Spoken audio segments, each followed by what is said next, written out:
Selamat datang dalam pembelajaran praktek komunikasi terapeutik bagi kader kesehatan. Bersama saya, Kristanti Effendi dari Program Studi Magister Bioetika Sekolah Pasca Sarjana Universitas Gadjah Mada. Komunikasi terapeutik merupakan bentuk komunikasi yang dilakukan secara sadar, terarah, dan penuh empati untuk membantu pasien maupun keluarganya dalam melakukan perawatan serta pendampingan dalam menghadapi situasi sulit. Dalam video ini, kita akan melihat bagaimana seorang kader paliatif melakukan komunikasi terapeutik pada setiap tahapannya. Nah, komunikasi terapeutik ini terbagi menjadi 4, yaitu pertama tahap pra-interaksi, kemudian tahap orientasi, selanjutnya fase kerja, dan terakhir adalah tahap terminasi. Kita mulai pada tahap pertama, yaitu pra-interaksi. Pada tahap ini, kader mempersiapkan diri sebelum bertemu dengan pasien atau keluarga pasien. Persiapannya meliputi yang pertama, perlu menenangkan diri, menata sikap, serta mengingat informasi dasar apa yang akan diinteraksikan dengan penuh empati dan profesional. Nah, pada tahap ini, kader perlu menyiapkan kondisi mental dan emosionalnya dengan hati yang tenang, niat yang tulus untuk membantu komunikasi akan lebih terarah.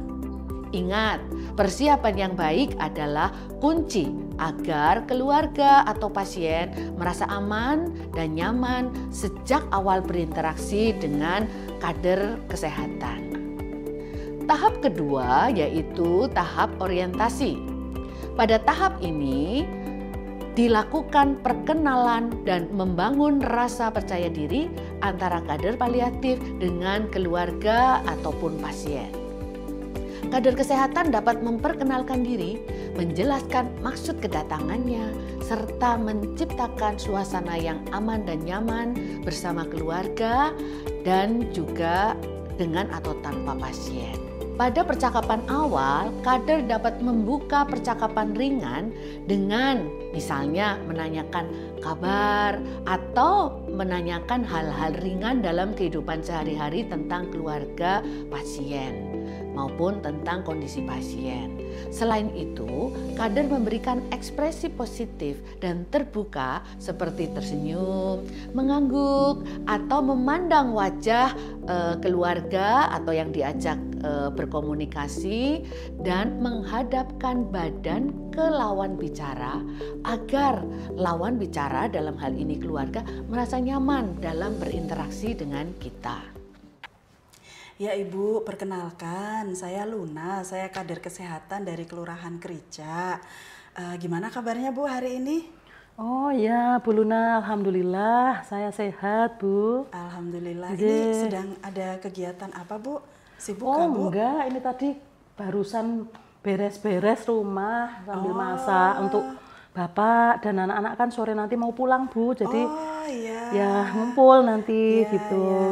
Gimana Bu? Ibu, nah tujuan saya ke sini, saya mau mengetahui lebih detail terkait dengan kondisi Bapak dan semoga nanti bisa membantu untuk proses perawatan Bapak. Dan Bu Prilly juga tidak perlu khawatir, nanti kalau ada kendala-kendala bisa disampaikan kepada saya. Begitu ya Bu? Dialog ini menunjukkan bahwa kader harus memperkenalkan diri dengan sopan, membangun perbincangan yang nyaman, menyebutkan tujuan kedatangan, dan meminta izin sebelum berbincang. Sikap ramah dan menghargai ini sangat membantu membangun rasa percaya sejak awal percakapan. Nah, selanjutnya kita akan masuk ke fase yang ketiga, yaitu fase kerja. Fase ini merupakan inti dari komunikasi terapeutik karena pada fase ini menggambarkan pertemuan awal kader dengan keluarga sehingga Kader dapat mendengarkan dengan empati, memberikan kesempatan pada pasien atau keluarga untuk mengungkapkan perasaan serta memberikan dukungan tanpa menghakimi mereka. Hal yang terpenting yang harus diingat adalah jangan terburu-buru untuk memberikan masukan atau feedback, tetapi berilah ruang bagi mereka, keluarga ataupun pasien untuk mengungkapkan apa yang mereka rasakan dan keluhkan. Jadi Bapak itu ya sejak sakit itu kan karena memang HB-nya rendah ya Bu ya, jadi kan ini sering mual-mual, pusing, terus ya karena itu terus sekarang itu kayak ngelokro apa gimana gitu ya, nggak mau keluar dari kamar. Jadi di kamar terus gitu ya susah ya gimana gitu loh Bu, kondisinya ya seperti itu. Oh iya. Apa yang Ibu rasakan sekarang? Kalau yang saya rasakan ya ya saya berusaha menerima, berusaha menjalani semuanya, tapi ya karena saya di rumah sendiri ya susah Bu, jadi ya apa-apa sendiri begitu. Iya Ibu, saya tahu, saya memahami apa yang Ibu rasakan. Kalau biasanya yang membuat Ibu merasa tenang, mungkin merasa lebih ringan perasaannya, itu bagaimana Bu, pada saat apa? Ya kalau sebenarnya ya Bu ya, saya itu sebetulnya dibilang susah ya susah, dibilang tenang ya tenang, tapi tenang itu sebetulnya kalau ada temennya. Jadi kalau anak-anak ngumpul ini sebentar lagi anak-anak mau pulang ini saya merasa tenang. Dan tapi ya saya nggak bisa berharap banyak, maksudnya ya sudah saya jalani gitu. Kalau anak-anak ngumpul seneng gitu Bu. Iya betul sekali. Betul, karena memang keluarga itu benar-benar bisa berarti betul, gitu ya, memberikan betul Bu. Dukungan tersendiri gitu ya buat Ibu dan juga untuk Bapak gitu betul. ya. Oh iya, baik. Nah kalau begitu apakah Ibu perlu bantuan mungkin untuk bisa menyampaikan kepada anak-anak terkait dengan bagaimana perannya anak untuk bisa membantu meringankan beban Ibu?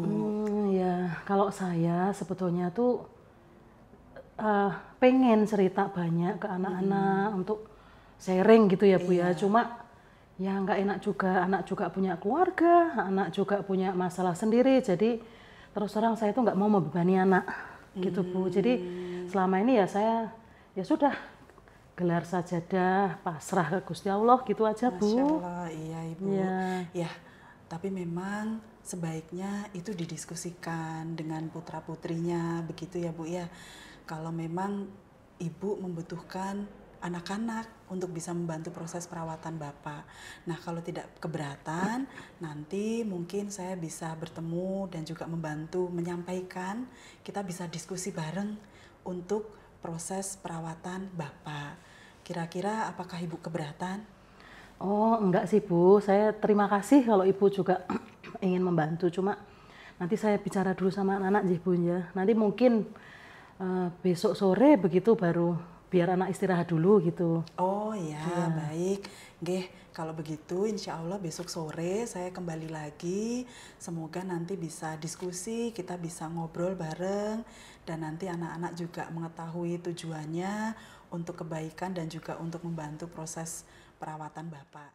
Nah, dalam fase kerja, kader kesehatan sebaiknya menggunakan sikap empati, mendengarkan dengan aktif, dengan menyimak dengan seksama apa yang dikeluhkan keluarga atau pasien maupun masalah apa yang sedang mereka hadapi. Lihat dan perhatikan bagaimana kader menegaskan bahwa perasaan pasien itu wajar, lalu mengajak mereka mencari solusi terbaik bersama-sama. Kader mempunyai peran yang sangat besar dalam mendorong pasien dan keluarga untuk mengatasi permasalahan, dan bahkan kehadiran mereka saja sudah sangat bermakna bagi pasien dan keluarga. Intinya adalah kader bukan memberikan edukasi kesehatan secara detail atau berupa ceramah, tetapi kader diharapkan bisa mendampingi dan menguatkan pasien dan keluarganya dalam mencari solusi terbaik bagi permasalahan mereka. Baik, kita sampai pada tahap akhir, yaitu tahap terminasi. Tahap ini adalah tahap mengakhiri interaksi dengan baik. Kader memberikan rangkuman singkat, mengucapkan terima kasih, serta memastikan pasien atau keluarga merasa dihargai. Ya, terima kasih juga Bu Prilly sudah banyak bercerita dan saya senang sekali bisa ketemu dengan Ibu ngobrol nanti bisa saya juga senang Bu, gitu ya. matur nuwun sangat sudah peduli dengan keluarga kami, matur suwun ya Bu. Pada tahap terminasi, kader merangkum pembicaraan, memberikan penghargaan kepada pasien, dan menutup interaksi dengan hangat. Hal ini penting agar pasien merasa dihargai dan menantikan pertemuan berikutnya. Terminasi yang baik membuat komunikasi menjadi berkesinambungan. Komunikasi terapeutik adalah seni hadir dengan hati. Melalui sikap empati, penerimaan, dan ketulusan, kader kesehatan dapat menjadi sumber kekuatan bagi pasien maupun keluarganya. Semoga video ini bermanfaat dan mari kita terus belajar menghadirkan komunikasi yang menyembuhkan.